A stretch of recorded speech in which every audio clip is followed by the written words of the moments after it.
What's going on, guys, and welcome to my Friday Night SmackDown audio review for January 19th, 2024. I am Graham G.S. Matthews. Hope you guys are doing well and having a great weekend so far. The penultimate episode before the Royal Rumble next weekend. And honestly, I was already excited for the Rumble. I'll be at the Rumble next week. It's going to be a fun show. This honestly did not do much to make me look forward any more to that show than I was previously.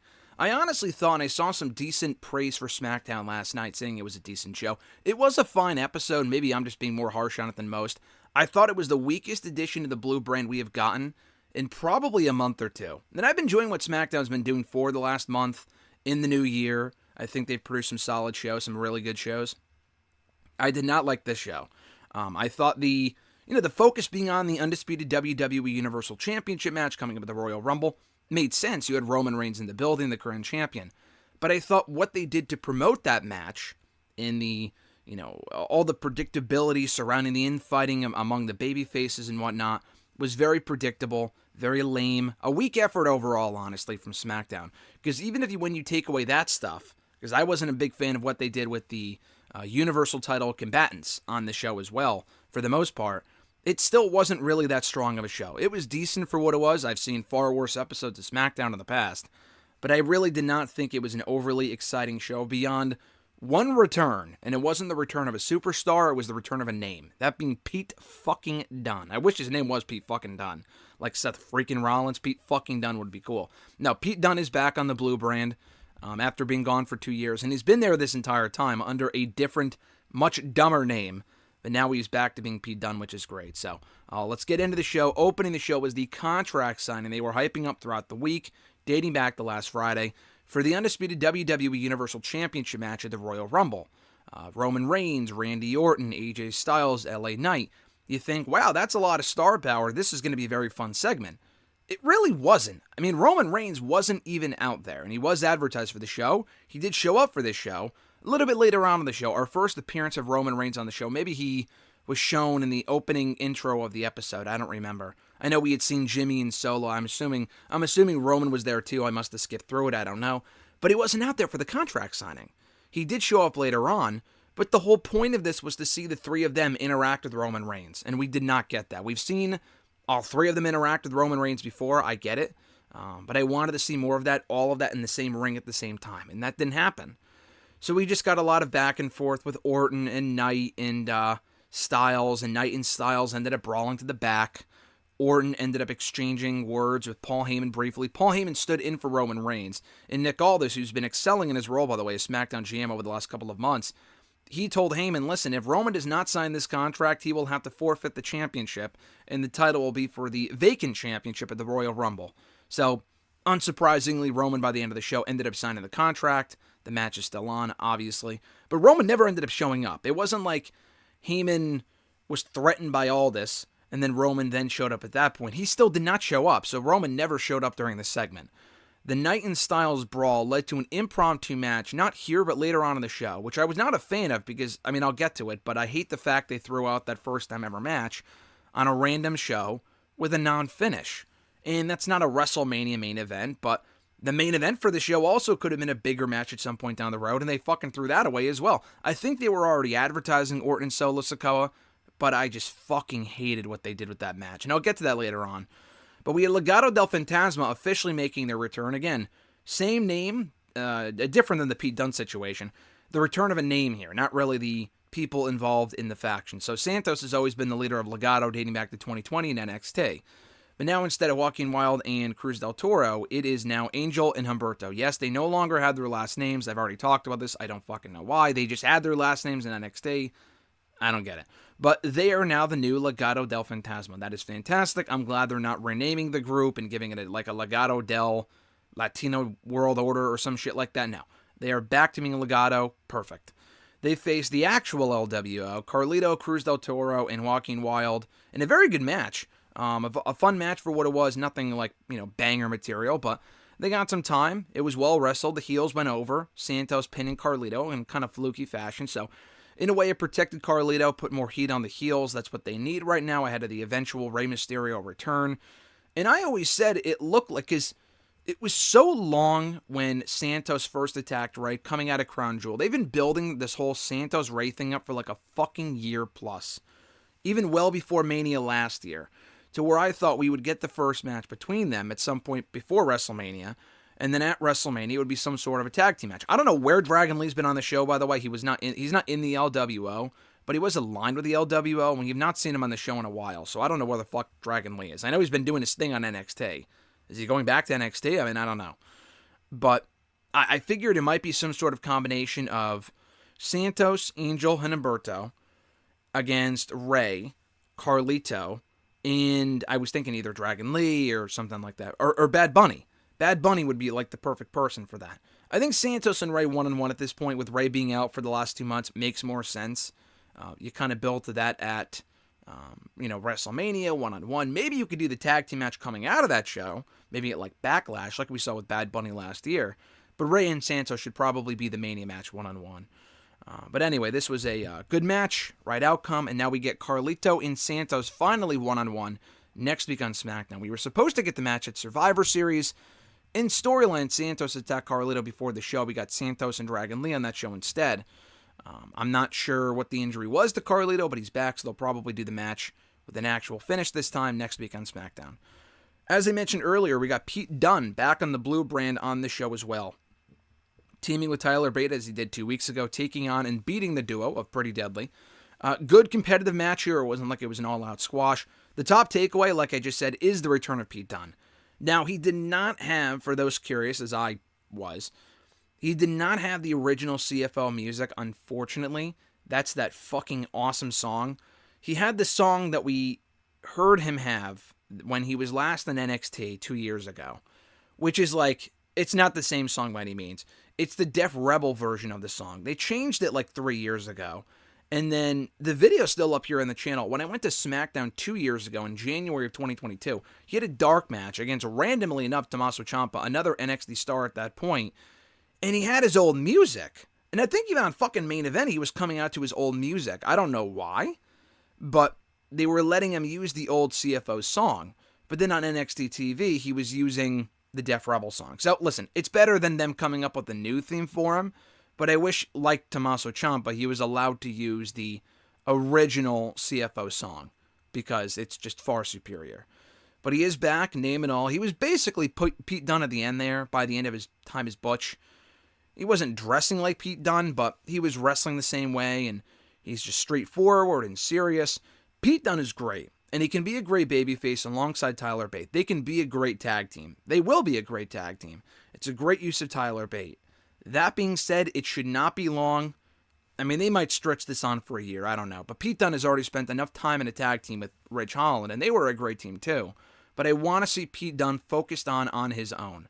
So I'm hoping it's not that long before he gets sick of Tyler Bates' comedic shit and turns on him too. And we can get a heel Pete Dunne on SmackDown. That's what I would want to see. And hopefully in due time we do. We had the KO show with special guest Logan Paul, the United States champion. This, to me, was actually the best part of the show. Logan, I love when they do this sort of shit. Logan Paul acknowledging that Kevin Owens is the reason why he's in WWE in the first place. And Kevin Owens said, you got to remind me what would cause me to do something so horrible to get you to WWE. Why am I to blame for this? And Logan Paul, as I expected, then showed the footage of WrestleMania 37 when Kevin Owens laid him out with a stunner. They do have history dating back to that point. That was right after Owens beat Sami Zayn, and Logan Paul came out with Sami Zayn.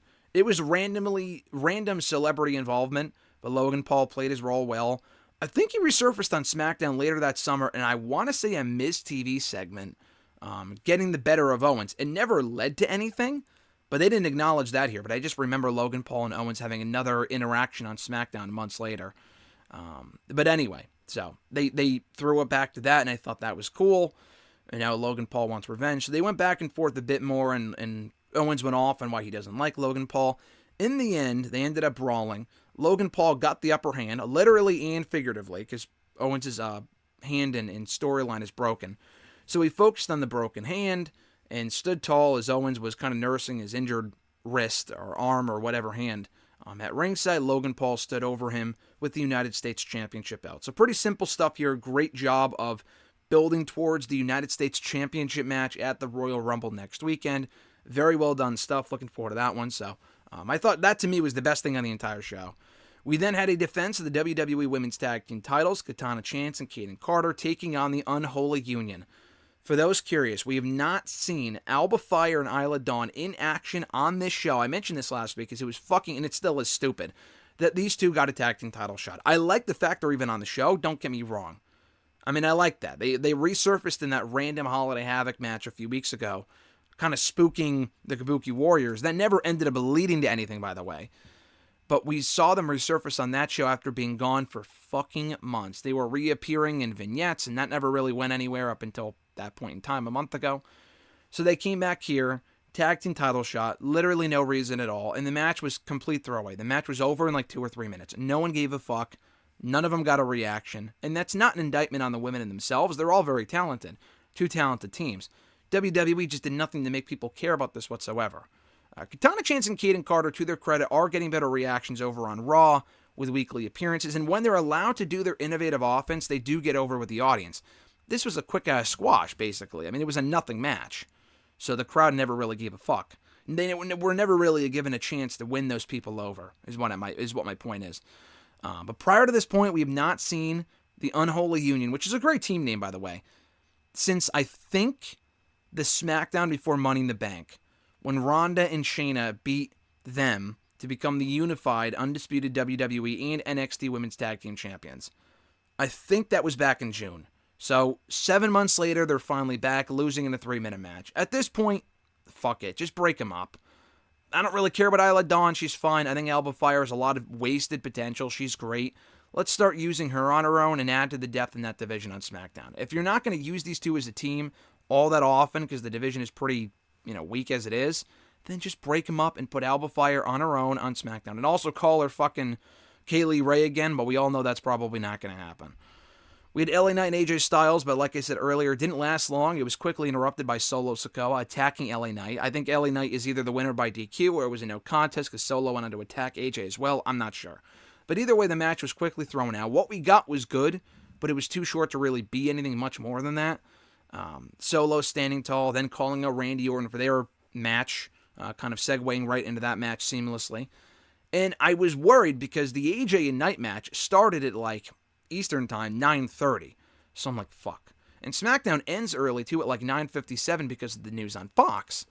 So I'm thinking these guys are not getting any time. AJ and Knight, sure enough, went like 5 minutes. They went to commercial, come back, and Orton and Solo ended up getting like 5 minutes as well.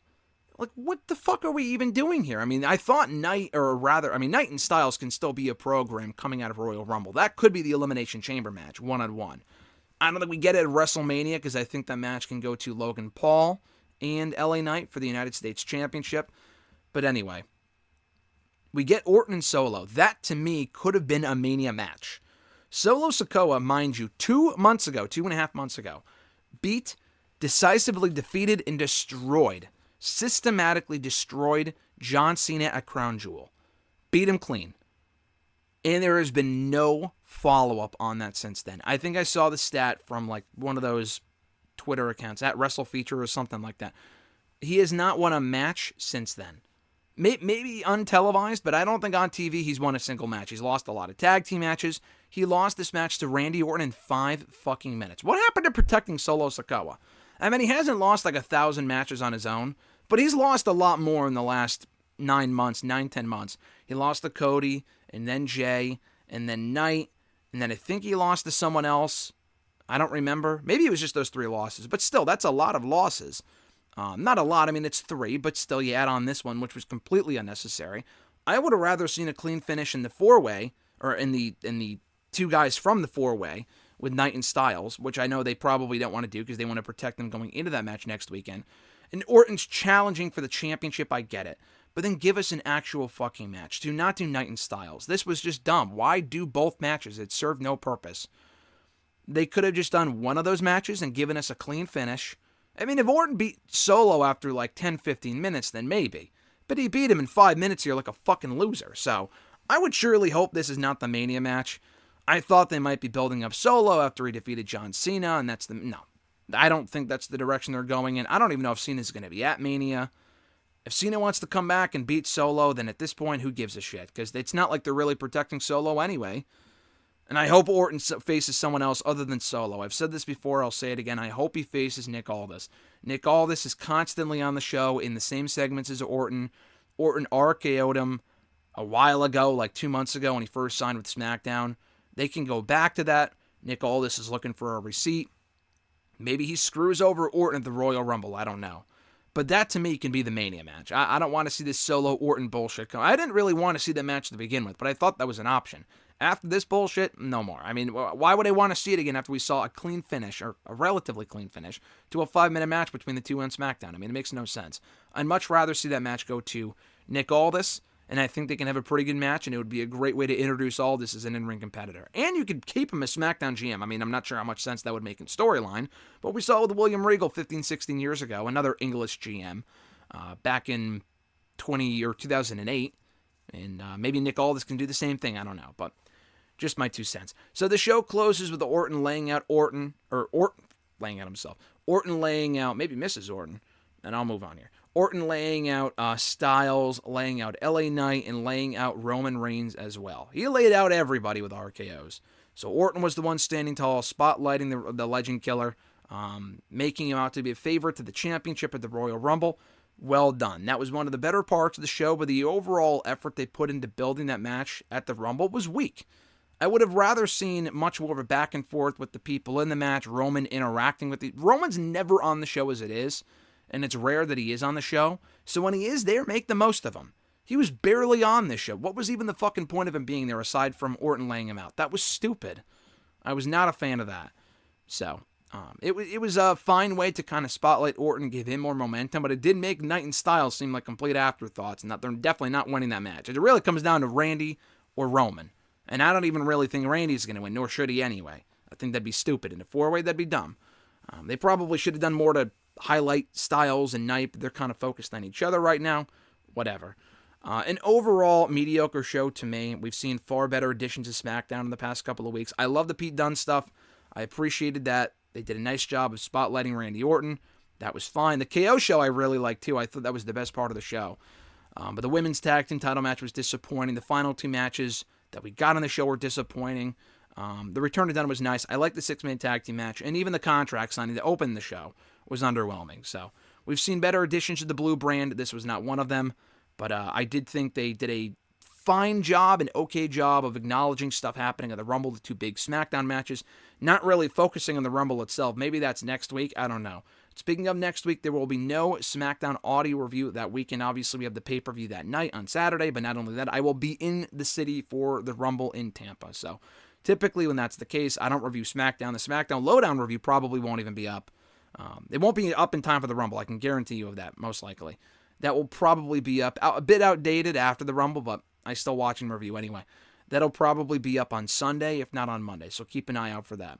Until next time, guys, have an awesome one. Thank you so much for checking out my SmackDown review. I appreciate it. Enjoy the Rumble next weekend, and I'll catch your ass down the road.